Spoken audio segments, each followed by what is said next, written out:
What's up guys, I'm Brogan, and today in this video we're diving into GMKTec's latest mini PC model. I'm talking about the GMKTec Nucbox K15 mini PC powered by the Intel Core Ultra 5 125U processor. This is delivering 12 cores, 14 threads, and speeds up to 4.3 gigahertz. Now in terms of graphics are handled by the Intel Xe integrated GPU, which supports ray tracing as well as advanced media encoding and decoding, which is perfect for content creation, streaming, and even light to moderate gaming. But it doesn't stop there because we have an external Oculink port on here as well, which allows you to connect a full external GPU dock, including RTX 40 series and even RTX 50 series GPUs. So while this starts out as a compact mini PC, it can quickly scale into a surprisingly capable gaming setup when paired with an eGPU. So we're going to unbox this, we're going to take a look at the layout, design, we're going to check out the port options here, and then we're going to fire this up and test out a bunch of different games to really gauge what the gaming potential is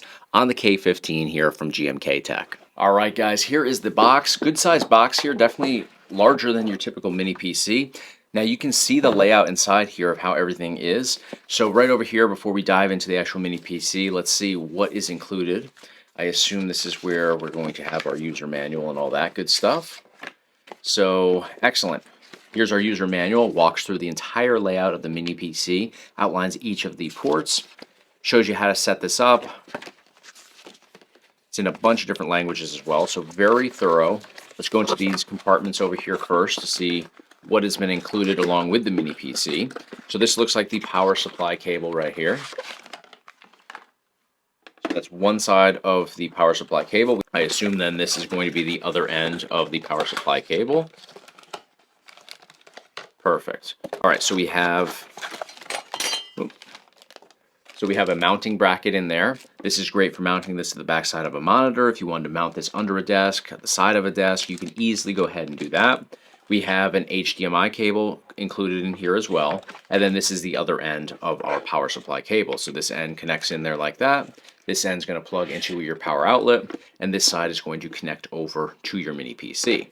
So we're going to go ahead and set that aside. All right, guys, here is the mini PC itself. Now, this is a sleek design, very nice looking mini PC, much larger than what we typically get from mini PCs. However, I will say that this is one of the lighter mini PCs that I've reviewed in the last year. So it's pretty crazy that this is much larger, yet much lighter. So very cool. Now let's take a look at the front panel here, because as a gamer, this is what's most important to me in terms of port options, because yes, a lot of mini PCs have great port options on the back side, but I want easy access to the ports that I'm going to use regularly, and I love the layout so far. So we have, of course, our power button all the way over here on the side. We've got 3 USB 3 ports. I use a lot of USB 3 ports. I'm always bringing in new ROMs via flash drives. I'm connecting controllers. I'm connecting my mouse. I'm connecting my keyboard.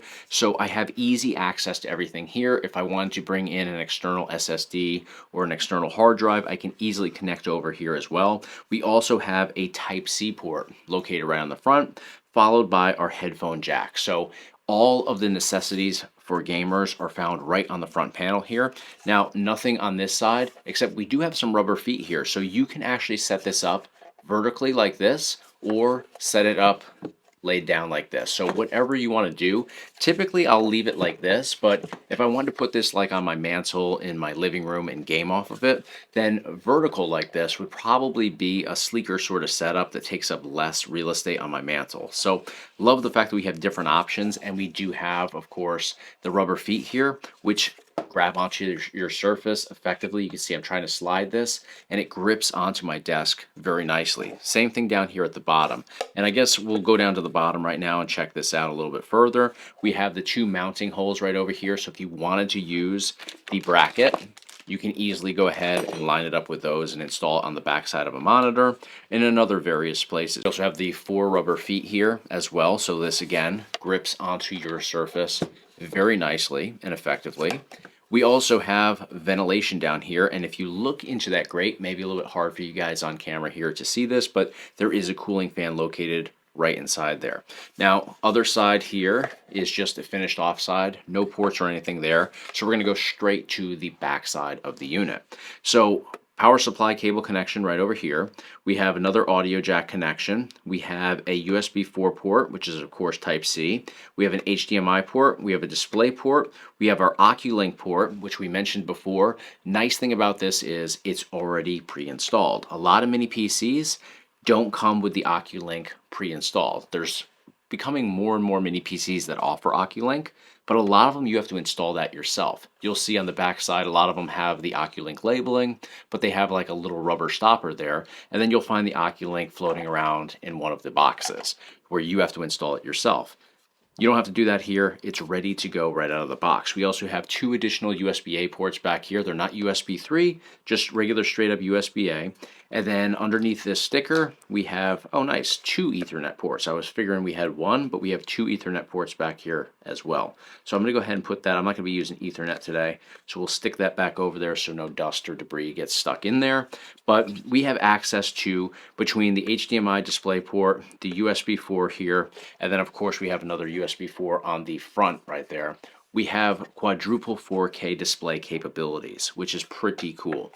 Now, another thing worth mentioning, I didn't notice this right away, but we have fan mode on here as well, and you can enable or disable that with the touch of a button. So we're going to fire this up, we're going to test out some games on here, and we're going to see what the gaming potential and performance is like on here.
guys, so we toured through everything that this has to offer, both externally and then internally. We tested everything out with a bunch of different games, and the performance was surprisingly very good on here. Now, we're not going to be able to get into AAA games by any means. AAA games are just going to be a little out of reach. That's not to say that no AAA games will work, but the majority won't. Now, retro gaming, this can handle everything, and I was impressed by that because I didn't think PS3 was going to be a good experience, and it turned out to be a very good experience. PS2 works great, GameCube works great, Wii U works great, even Nintendo Switch emulation worked perfect on here. So really impressed by the fact that we had great performance from this processor and the graphics because, to be perfectly honest, neither of these are the highest tier processor or graphics. We have the XE graphics, we have the Intel processor here. Very good, but not the top tier level. So I was impressed to have the positive experience that we had gaming on here today. And again, this can handle everything retro, and you saw firsthand what it looks like. Now keep in mind, everything that I jumped into in terms of gaming today was off of this stock. So 32 gigabytes of RAM, 1 terabyte SSD installed within here. I didn't use the Oculink to bring in any eGPUs or anything like that. So again, stock performance off of this. If you want to kick it up several notches, you can of course incorporate the Oculink use into this, and it will become a much more powerful and capable system. So at the end of the day, really impressed by that. I like the unique design as well. I've reviewed other products for GMKTec in the past, and I always found their products to be very reliable and well made. This is no different right here, but at the same time, it is different because it's a very different layout and design. I haven't seen anything like this from GMKTec yet, and we are starting to see the trend where mini PCs are getting bigger and more capable, and that looks like that's the case here as well. This has more capabilities than I anticipated, and it is a much larger scale mini PC, but at the same time, it's lighter weight than a lot of the other options, and I also like the fact that we have quadruple 4K display capabilities via the DisplayPort and HDMI ports on the back and the 2 USB 4 ports. We also have the ability to use this vertically as well as horizontal, which, at the end of the day, does that do anything with the performance? No, but it's different ways that we could use this and set this up, and I think that's definitely a major plus for gamers because, like I said before, if I'm using this on my mantle to take up less space, I'm probably going to use it vertical. Using it here on my desk, I'm going to use it horizontal. It just gives me more options at the end of the day. So to learn more about this product, click the link in the description of this video and the pinned comment below. Thank you so much for your time. Thanks for your support here on the channel. Be sure to give me a thumbs up on the video. Smash the subscribe button if you haven't already, and I'll see you guys on the next one.